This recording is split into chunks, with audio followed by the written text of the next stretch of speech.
Emmanuel, oh, Emmanuel,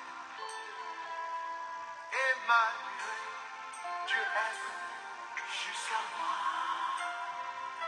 Emmanuel, mon Dieu est venu jusqu'à moi. Du haut des cieux, il est descendu aussi bas. Aussi bas. Du haut des cieux, il est descendu jusqu'à moi. Jusqu'à moi. Quel est cet amour? Jusqu'à moi. Quel est cet amour?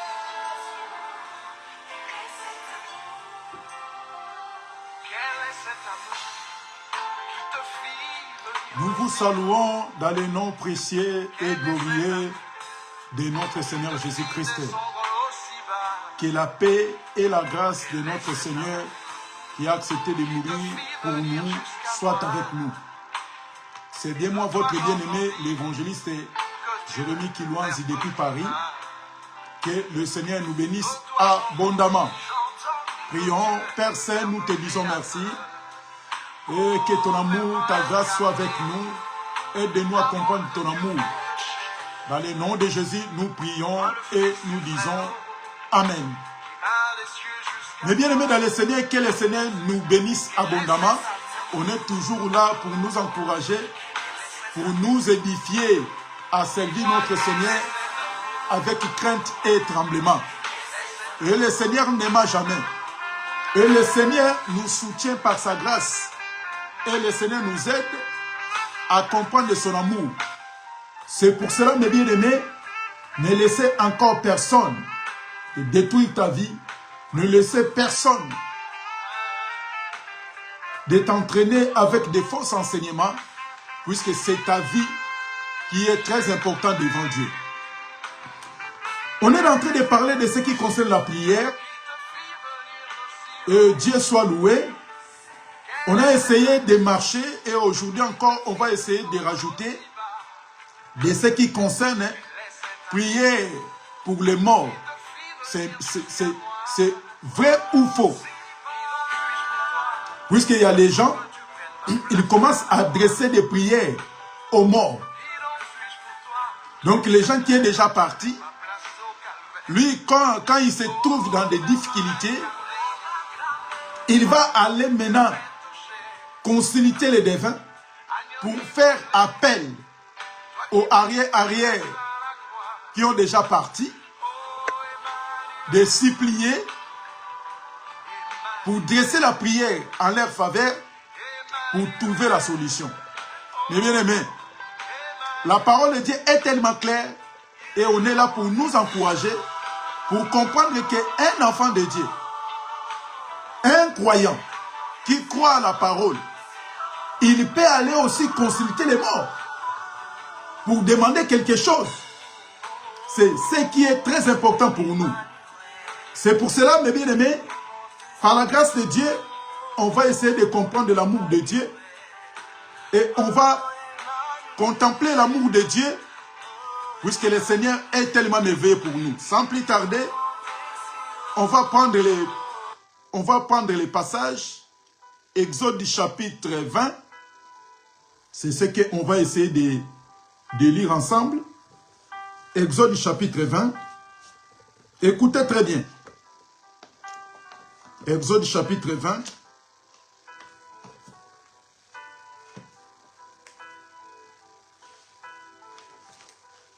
Puisque les gens confondent des choses.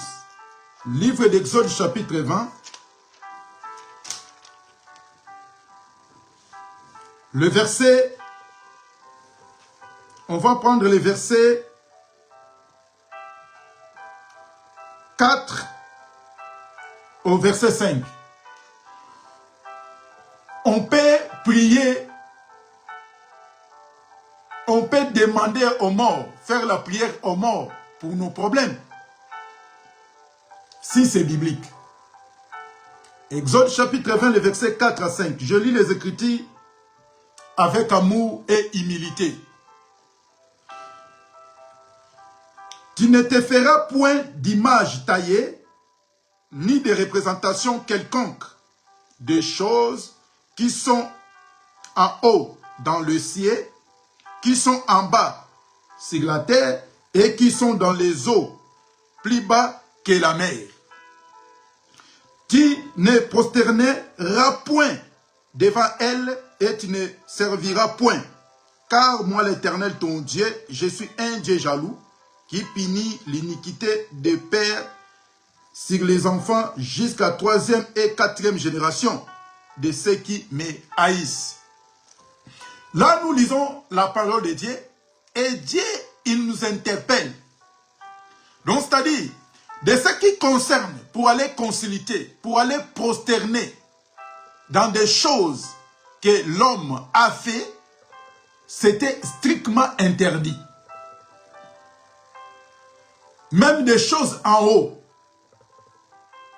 même les choses qui se trouvent dans la mer, sur la terre, telles que le soleil, la lune, les étoiles. Sur la terre, nous voyons les animaux. La mer, dans la mer, nous voyons pas mal de choses. Et les gens, ils sont allés prosterner, demander quelque chose aux choses que l'homme lui-même a fait. Mais si l'homme meurt, à combien plus fort que les choses l'homme lui-même il a fabriquées, il vous dit que quand vous venez prier sur ces choses, vos soucis, vos problèmes vont disparaître. Il vous donne des chapelets. Il vous donne des bougies, de l'eau, du sel. Quand tu fais des prières avec ça, tu lis des psaumes, les démons vont fuir. Ce n'est pas correct, mes bien-aimés. Mais on est en train de parler de ce qui concerne le mort. Puisqu'il y a des gens qui vont prier, puisqu'il est dépassé, traumatisé par des problèmes, dérangé par des soucis, censé d'aller consulter les ancêtres qui est déjà parti. Écoutez. 1 Samuel, chapitre 28. 1 Samuel, chapitre 28.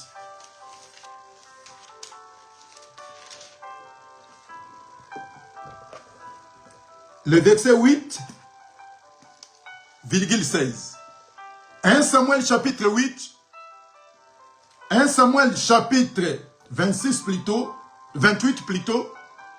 Le verset 8, le verset virgule 16. Je lis les Écritures avec amour et humilité.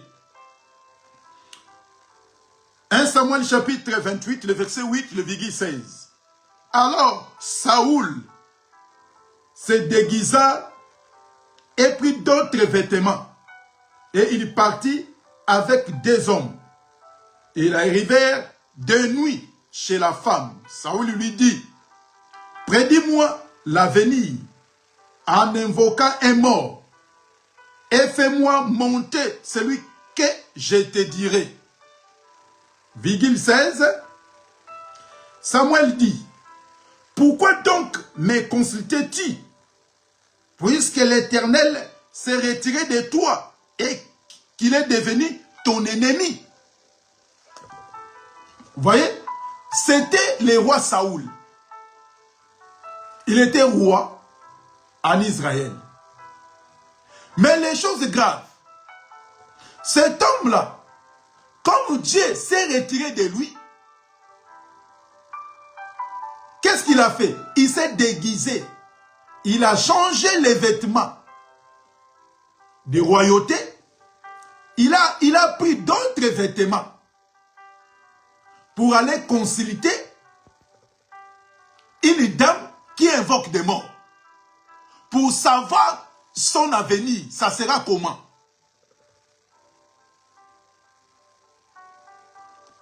Il est parti là-bas. Il a ramené des gens. Mais d'abord, avant d'y aller là-bas, il s'est déguisé. Bien-aimé, on est des enfants de Dieu. Quand Dieu t'a choisi, sache-le que dans la vie, avec les marches qu'on est en train de faire, il y a les hauts, il y a toujours des problèmes. Il y a toujours des difficultés, on va raconter dans notre parcours. Comme si Dieu n'est pas là. Comme si Dieu n'existait pas. Et tu vois, tout devient tout noir. Tu cherches l'ouverture, tu ne trouves pas. Comme si Dieu ne veut pas de toi. Mais en réalité, comme la Bible dit que il y aura un temps, on va traverser des moments difficiles. Mais sache-le que Dieu n'abandonne personne. Dieu, il est toujours là pour nous soutenir par sa grâce. Mais Saoul, quand il s'est senti qu'il a péché, aurait de retourner auprès du Seigneur, de se humilier, demander pardon. Lui, ce qu'il a fait, il a dit non, non, non, je vais aller encore consulter la dame qui invoque des morts.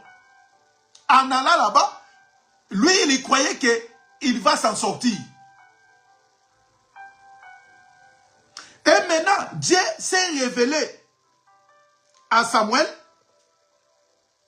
Samuel, maintenant, il a dit à Saoul, puisque Dieu s'est retiré de toi, donc Dieu, il est devenu ton ennemi. C'est ce que font beaucoup de gens. Il allait à l'église. Il lui demande de prier pour lui. Aurait lui-même de contrôler sa vie, de regarder sa conduite. Lui, il part directement demander au serviteur de prier pour moi puisque je suis dérangé, puisque je suis embêté, j'arrive pas à dormir, je n'ai pas d'enfants, j'arrive pas à avoir des enfants, mes activités ne s'avancent pas, maladie ça finit pas. Aurait de consulter, aurait de regarder lui-même sa vie, sa conduite. Il est venu et les hommes de Dieu commencent à prier pour lui, implorer la grâce de Dieu. Il n'y a rien qui ne marche. C'est pour cela, il va aller consulter maintenant les gens qui invoquent les morts. Il y a beaucoup qui sont déguisés comme des prophètes. C'est pour cela, si on voit beaucoup de troubles, il y a des problèmes, c'est majorité que des prophètes. Donc les gens, ils font semblant. Un jour, on va venir pour parler de ce qui concerne les prophètes. Puisqu'il y a d'autres personnes, ils ont des dons. Lui, il croit qu'il est devenu un prophète. Puisqu'il y a des dons et les ministères. Donc, Saoul, quand il est parti consulter les morts, Dieu n'était pas content. Il a envoyé maintenant son serviteur pour lui signaler que ce que toi tu as fait, ce n'est pas correct. Comme Dieu s'est retiré de toi, Dieu, il est devenu ton ennemi. Mais Dieu ne peut être ennemi de personne. Dieu étant amour, Dieu nous aime tant. S'il nous laisse en vie, un seul but, de retourner auprès de lui. Dieu ne rejette personne. Quand tu retournes auprès de lui, il va t'accueillir. Mais Saoul aurait de retourner vers l'Éternel, de se s'humilier, de demander pardon. Lui, il est allé demander maintenant pour regarder sa venue. Il y a beaucoup de gens, c'est comme ça. Il y a beaucoup. Ils partent à l'église pour savoir leur avenir. Mais ils ont oublié la parole de Dieu. Puisque si tu veux savoir ton avenir, si tu veux savoir comment ta vie soit, ça sera, il faut retourner à la parole. Et tu verras l'amour de Dieu. Tu verras combien Dieu est bon. Maintenant, écoutez maintenant les sorts. Quand il est allé comme ça, consulter les morts, invoquer les morts, pour prédire son avenir. Beaucoup de gens, ils ne voient pas la main de Dieu. Dieu s'est retiré d'eux, même tant de serviteurs. Dieu s'est retiré d'eux. C'est pour cela qu'il commence à faire les efforts personnels pour aller prendre des fétiches, pour aller prendre la sorcellerie. Rien que pour faire voir aux gens que Dieu il est avec moi. Pour faire des faux miracles. Il y en a pas mal. Écoutez maintenant les retombées. Hein. On va prendre un passage. On va prendre 1 Chronique chapitre 10, le verset 13. 1 Chronique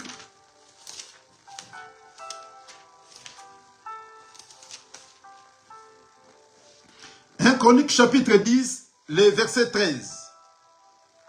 Je lis les Écritures avec amour et humilité. 1 Chronique chapitre 10, le verset 13. Saoul mourut parce qu'il s'est rendu coupable d'infidélité envers l'Éternel, dont il n'a observé point la parole. Et parce qu'il interrogea et consulta ceux qui invoquent les morts. Vous voyez? La cause de la mort de Saoul. Puisqu'il n'a pas observé la parole. Puisque la parole dit, la parole est claire.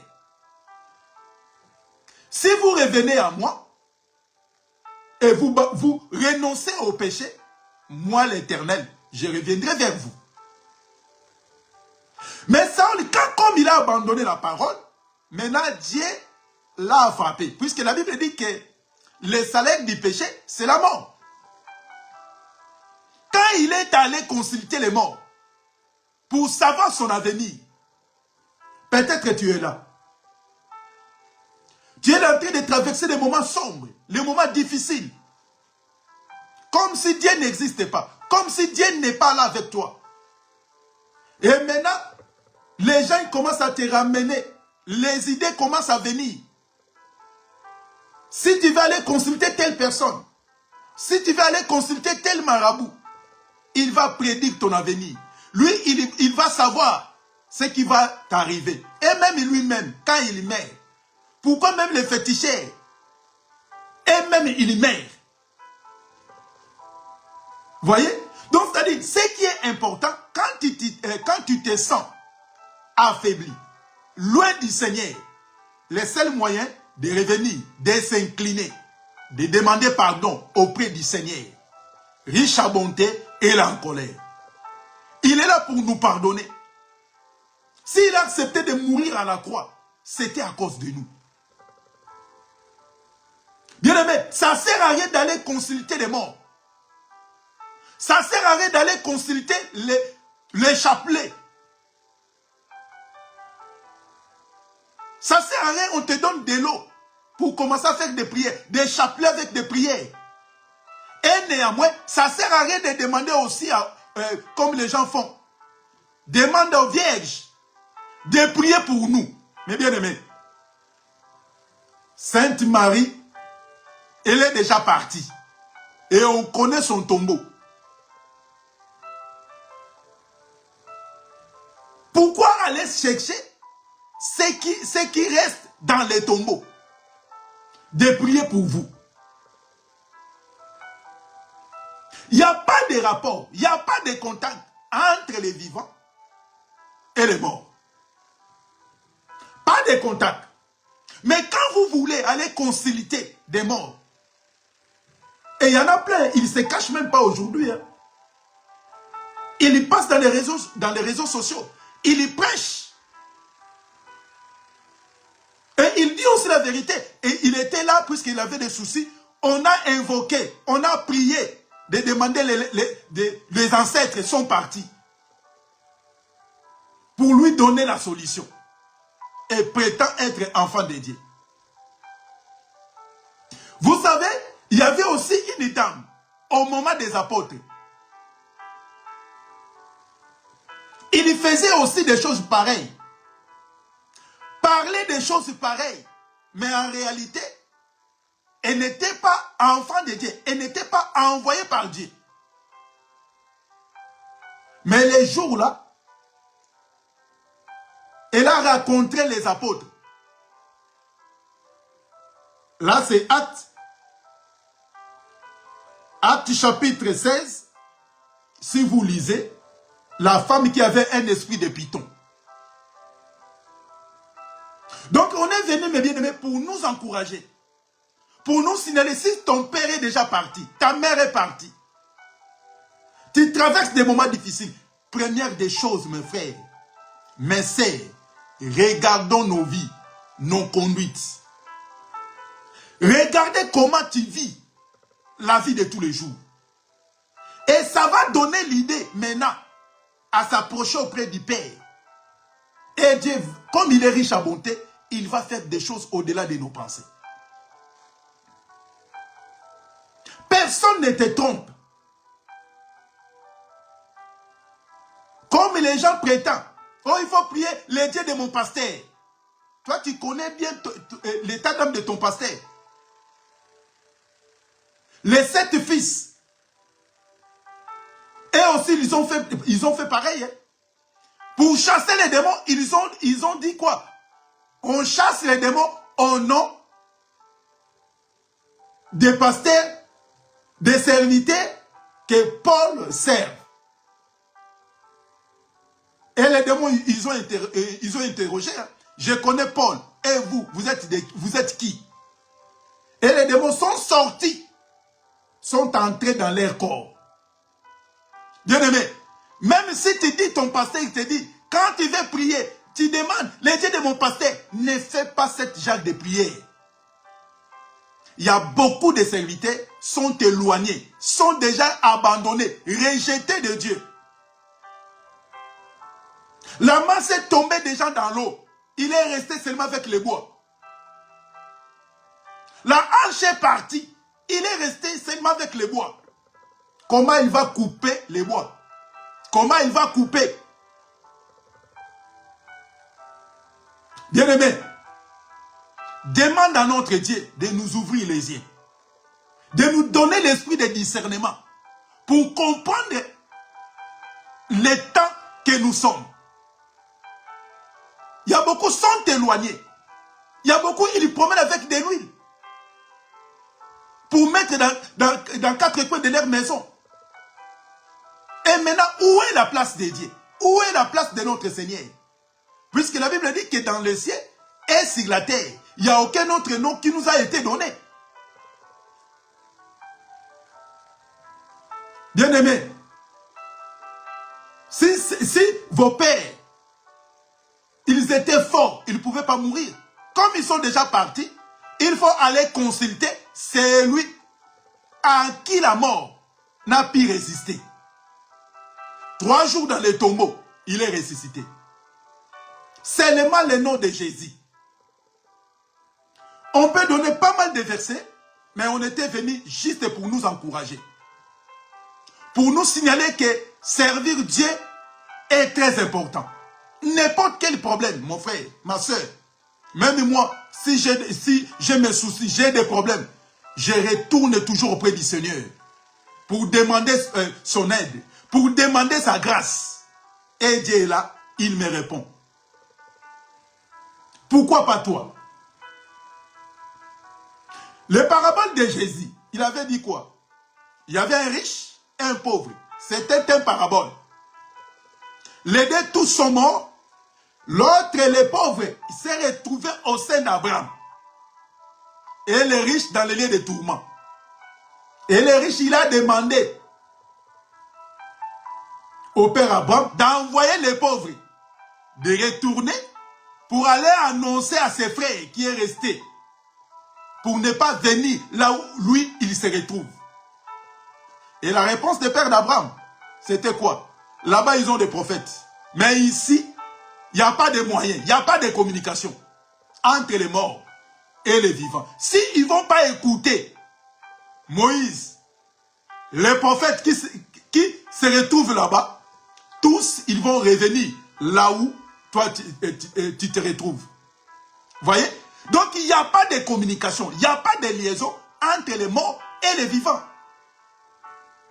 Et la Bible est claire. Ce n'est pas les morts qui te célèbrent, ni les gens qui sont partis dans les lieux tout noirs peuvent se célébrer. Mais qui vont célébrer le Seigneur? Seulement les vivants. Bien-aimé, Dieu t'a donné, il te garde. Tu es en vie. Pourquoi tu veux encore aller retourner consulter les morts. On va mettre un point virgule, on va prendre un passage. Ésaïe chapitre 19. Ésaïe chapitre 19.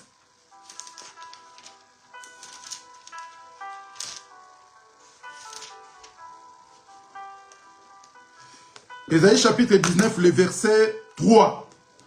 Nous lisons les Écritures avec amour et humilité. La Bible dit ceci. L'esprit de l'Égypte disparaîtra du milieu d'elle et j'anéantirai son conseiller. On consultera les idoles et les enchanteurs, ceux qui invoquent les morts et ceux qui prédisent l'avenir. Voyez? Donc Dieu a pour mission de faire quoi? De faire disparaître l'esprit de l'Égypte. Puisque l'esprit de l'Égypte qui nous amène à aller consulter les morts. Qui est l'esprit de l'Égypte? C'est ça, l'esprit du monde. Puisqu'il y avait des gens qui consultaient les morts, qui les ramenaient à chaque fois chez les marabouts, chez les féticheurs, pour prédire leur avenir. Quand ils sont venus au service, pour servir le Seigneur, ils ont ramené cette mentalité. Ils ont ramené cet esprit. Et maintenant, quand on vient au Seigneur, c'est ce qui est important. Dieu, il va faire quoi? Il va nous renverser, il va nous transformer. Il va nous mettre maintenant son esprit. Pour que son esprit soit avec nous pour nous conduire. Pour empêcher l'esprit de l'Égypte demeurer à nous. Mais peut-être il y a pas mal de l'esprit de l'Égypte. Il y a pas mal de l'esprit de l'Égypte, l'esprit du monde. Quelqu'un qui prie, il consulte toujours des féticheurs. Et n'oublie pas, puisque dans nos églises, le diable a envoyé pas mal de gens. Ils sont là pour observer. Quand tu traverses des moments difficiles, il va venir auprès de toi. Il va te signaler. Tu sais, quand tu me vois avec de l'argent, avec une vie meilleure, tu sais, de temps en temps, je viens ici et aussi là-bas, il lit la Bible. Quand tu vas là-bas, ils vont prendre la Bible, tu vas lire. Ils vont rien faire. Ils vont te donner seulement de l'eau. Ils vont te donner seulement les chapelets. Ils vont te donner seulement de l'huile. Ils vont te donner seulement du sel. C'est rien. Et toi-même, tu verras. Tu auras un grand changement dans ta vie. Le diable fait introduire aussi ces mercenaires, ces missionnaires. En cours de route, tu peux rencontrer des gens. Et montre-moi tes mains. Ah, il commence à regarder. Il commence à te parler. Bien-aimé, bien-aimé. Bien-aimé dans le Seigneur, le temps est tellement mauvais. Fais très attention. Puisque Dieu est tellement merveilleux pour nous. À cause des choses de ce monde. Moi, je préfère d'aller au paradis avec un œil troué, infirme, que d'aller en enfer avec de l'argent, tes yeux corrects, et tu n'es pas infirme. Ça sert à quoi? Il y a beaucoup de serviteurs qui sont partis avec des malades. Il était malade et il est parti. Puisque quand nous demeurons avec cette chair, on est loin du Seigneur. En demeurant dans cette chair, on est loin du Seigneur. C'est pour cela que Dieu est merveilleux. Il nous aime un temps. Il est là pour nous interpeller, de comprendre son amour et de s'accrocher dans sa parole. Donc, ce qui a tué Saoul, puisqu'il a abandonné la parole. Quand quelqu'un vient te dire les choses, retournez à la parole de Dieu pour regarder ce que dit la parole. C'est ça notre mission. Ce que dit la parole de Dieu. Que dit la parole de Dieu? C'est ça notre mission. C'est ça notre but. De retourner toujours auprès du Seigneur pour savoir l'amour et la grâce que Dieu a réservée pour ses enfants. Ce n'est pas biblique d'aller consulter les morts. Ce n'est pas biblique de prendre des statues. Même au temps anciens, il y a beaucoup de gens, ils ont vu la main de Dieu, puisqu'ils ont refusé d'aller adorer un statue qui ne bouge pas, qui ne parle pas. Et toi, tu es parti pour adresser la prière. Marie, elle est déjà partie. Toi, tu es là. Mais cette Vierge Marie, prie pour nous. Elle est déjà partie. Elle est dans les lieux de repos. Puisqu'elle aussi, elle avait reçu le Saint-Esprit. Bien aimé, ça sert à quoi? Que le Seigneur nous bénisse, que le Seigneur soit avec nous, avec beaucoup d'amour, qu'on est en train de se communier, de partager la parole. Bien aimé, lis les Écritures, ne laissez personne de lire les Écritures à ta place. Que le Seigneur nous bénisse. C'était moi, votre bien-aimé, l'évangéliste Jérémie Kilouanzi depuis Paris. On est toujours là pour nous encourager, pour comprendre l'amour de Dieu. Que le Seigneur nous bénisse. Que le Seigneur soit avec nous. On va encore revenir, si Dieu ne vient pas, pour essayer de continuer, de nous encourager, de nous fortifier, de comprendre l'amour de notre Seigneur Jésus-Christ. Que le Seigneur nous bénisse. Père Saint, je bénis ton Saint-Nom. Je bénis ton amour, nos vies entre tes mains. Et donne-nous la force de rester toujours auprès de toi. Dans le nom de Jésus, nous prions et nous disons Amen. Que le Seigneur nous bénisse. Que le Seigneur soit avec nous. À très bientôt. Si Dieu ne vient pas, même heure, le dimanche prochain. Que le Seigneur nous bénisse. Au revoir.